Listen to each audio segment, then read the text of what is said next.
Всем привет, друзья! С вами Йорш, и сегодня поговорим о том, какие же ошибки совершают начинающие байкеры при выборе первого мотоцикла.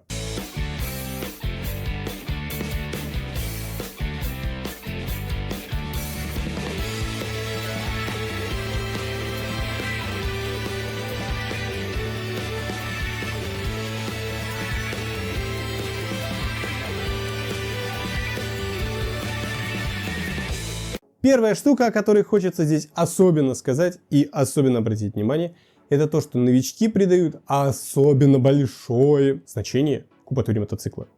Я не знаю, ну вот серьезно, какая разница, сколько там кубов у тебя? Ну, если мотоцикл у тебя едет, то все отлично. Я снимал отличное видео о том, почему ты выбираешь байк себе все равно на первый сезон и один байк, и потом ты его продашь. Обязательно посмотрите его, я, если не забуду, прикреплю ссылку. Поэтому кубатура вообще не имеет никакого значения. А вы знаете вообще, какими навыками обладает человек, который управляет этим мотоциклом? Ведь некоторые 200-кубовые мотоциклы улетают в закат так, что вам и не снилось. Некоторые 400-ки пуляют со светофора как ненормальные. Другой вопрос, нужно ли оно вам? И уж тем более, если мы говорим про объем в 600, в 700, 800 кубиков, это мотоциклы зачастую с избыточной для новичка мощностью. Я не говорю о том, что вам нельзя брать мотоцикл литровый.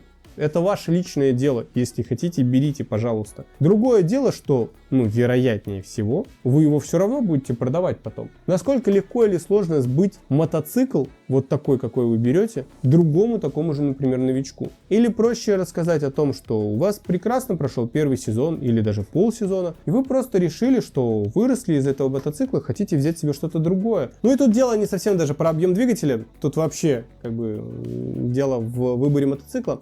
Но мы продолжим. Какие следующие ошибки? Следующая ошибка – это то, что вы не смотрите на наличие или отсутствие АБС. Я, когда выбирал себе мотоцикл, в первую очередь смотрел, чтобы АБС был. Почему? Потому что мне так комфортней. Я считаю, что наличие любых подобного рода систем, которые контролируют вас и мотоцикл вместе с вами, особенно когда ваши навыки еще не отточены до того, что они находятся на пике своих возможностей, это очень хорошо. Сейчас он у меня ни разу не сработал. За 2 с небольшим года, сколько я пользуюсь мотоциклом, я ни разу не видел истинного срабатывания АБС. Ни разу не приходилось. Могу сказать, что я рад тому, что не потребовалось участие АБС. Это значит, что стратегия, которую я выбрал для движения по общим дорогам, она правильная, и она не требует от меня каких-то резких движений, резкого торможения, еще чего-то. Наличие самой системы, оно, как дополнительная страховка, вас все-таки обеспечивает надежной системой, которая подстрахует вас в случае возникновения какой-то чрезвычайной ситуации, на которую вы, например, не можете повлиять. Следующая важная штука, на которую новички не обращают внимания, это ветрозащита. Когда я только выбирал первый мотоцикл, я вообще не представлял себе, что набегающий поток ветра, набегающий поток воздуха играет такое большое значение. Поэтому если вы берете себе Naked, у которого мало пластика, у которого очень низкое ветровое стекло, или просто отсутствует ветровое стекло как таковое, у CF Moto, например, его вообще там нет, по-моему, этого ветровика, имейте в виду, что на КАДе, на кольцевых дорогах или на трассе вас будет сдувать. То есть, если вы роста, не очень низкого, так что поток будет проходить над вами, или вы не выбираете себе какой-то крузер, мы говорим сейчас про дорожники, например, вас просто будет сдувать. Учтите этот момент, и никто не обращает на это внимания. И в свое время мое внимание, к сожалению, на этот момент никто не обратил. Я бы лишний раз подумал о том, какой мотоцикл брать, как я буду увеличивать ветровое стекло, если это мне понадобится. Возможно, это было бы фактором при выборе мотоцикла, и я бы обратил дополнительное на это внимание. Но на моем доминаре ветрозащита так себе, могу сказать. К сожалению, мне дует прямо в шлем, и это шум и такое качание головы.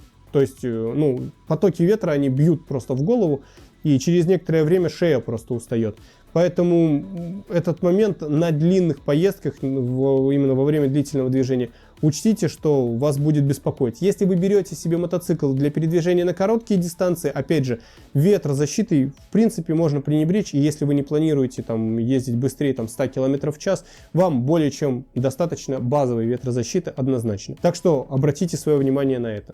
Следующая штука, на которую почему-то начинающие мотоциклисты не обращают внимания, а стоило бы, это потребление топлива мотоциклом. Потому что если вы тратите 10, 15, 20 литров на сотню, ну 20 много, конечно, вот, но если вы тратите много литров на сотню, на 100 километров, то вы учтите, что затраты на ваш мотоцикл будут побольше, чем у человека, который берет себе менее литражный мотоцикл и менее потребляющий. У меня, в частности, расход около 4,5 литров на 100 километров. Я на полном баке могу проехать спокойно где-то около 250 километров. То есть тут есть еще один важный момент, про который вам нужно помнить, что вы у предыдущего владельца, если будете покупать там бэушный мотоцикл, или в салоне узнаете, на какой именно скорости замерялся расход топлива. Потому что одно дело это режим городской езды, смешанный такой, да, там 60, 40, 80 км в час, где-то так. Другое дело это постоянное движение по трассе с регулярно открытой ручкой газа на определенную отметку, и там потребление будет меньше, естественно. Поэтому учтите этот момент. У вас, если на трассе он жрет там 10-15 литров реально, это будет, ну, дороговато для вас ездить, учтите просто этот момент.